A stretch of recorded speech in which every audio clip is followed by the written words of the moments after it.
Oh, mine, it looks like it is the number 2 of A.J. Foyt, who had just qualified earlier today, and it looks like he has done some heavy damage to the number 2 Lilly Vision Racing Dallara. The Delphi safety crew already on the scene.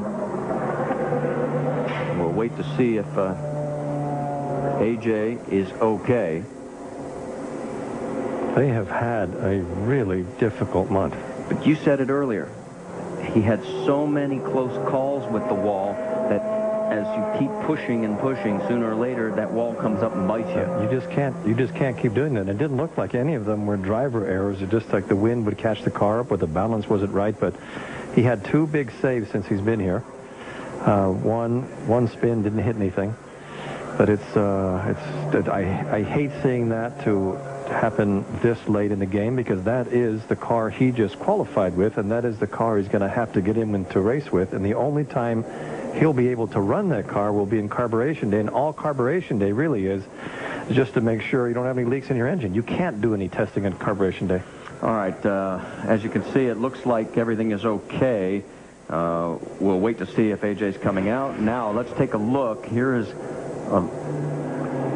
wow, so that's not his fault at all. Yeah, that is not AJ's fault at all. Take a look. We've never seen the flames shooting out the back. Broken engine. Almost makes you wonder if an oil line or something broke, Eddie, because you generally don't get that much type of flame coming off if with an engine being blown. See the parts flying at that point right there? That's 2 things. It could either be 2 things. Either, like you said, an oil line came off, because he's on fire before he even gets into there, or an engine's broken. Well, there's one of them. That's the fuel. That's the fuel cover.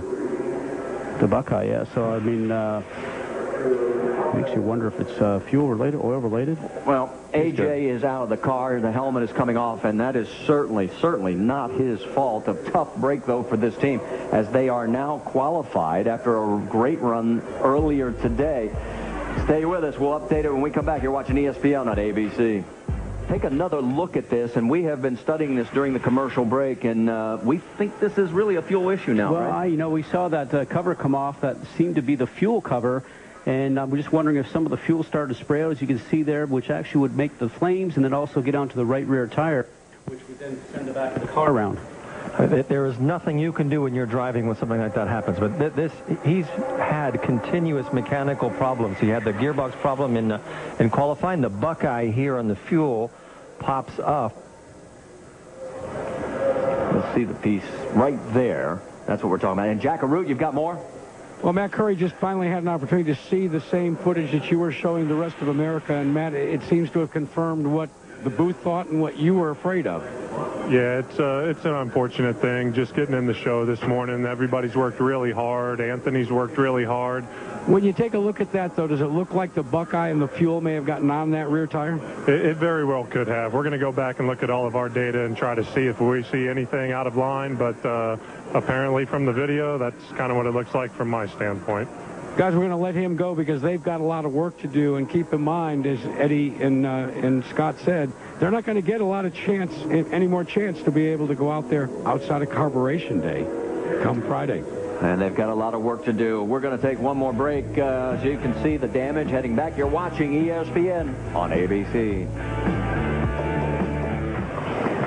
Back at the Indianapolis Motor Speedway, and what is left of the number 2, A.J. Foyt, Vision Entry, Racing Entry. And Brienne, you've caught up with A.J.?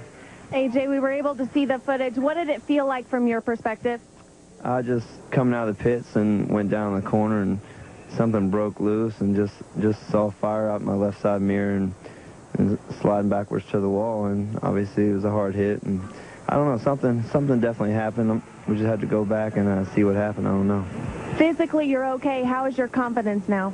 My confidence fine. I mean, as long as I know I didn't do anything wrong and nothing's wrong with me. So we just got to go back and investigate what happened and get our car ready for carb day. The best news, guys, is he is okay. Yeah, unfortunately, the car is not. And take another look at this. We've got about a minute left. And I mean, if you follow his month, he's had a series of things that have gone wrong. When you go to qualify, it doesn't go in gear, and then you have something with the bucket is going wrong here. The mechanics are either struggling with something, or they've changed a crew or something, because he's not getting the sort of care that he needs. So let's talk about what this means now for the remainder of the day, because in 3 hours from now, qualifying's over. Well, he's at a 2:19.184. If a couple people miraculously find some speed, then he's going to have to find a backup car to put himself back in the field, because this car will not be usable until carb day at the earliest. And carb day, as Eddie mentioned, is simply a shakedown, because you don't want to put too many miles on your race engine. So you can only basically take a little practice, figure out what you've got for the race. So we'll keep you posted, and of course Bump Day will continue at 4 p.m. Eastern over on ESPN2. Tonight on ABC, the season finales of Extreme Makeover Home Edition and Desperate Housewives. Coming up next on ABC, it's NBA Countdown. We thank you for watching ESPN on ABC. For Scott Goodyear, Eddie Jeever, Jack Arute, Vince Welch, Brianne Pettigo, I'm Marty Reed. Thanks so much for joining us here at Indianapolis on Bump Day. We'll see you in 1 hour over on ESPN2. Till we meet again. So long, everybody.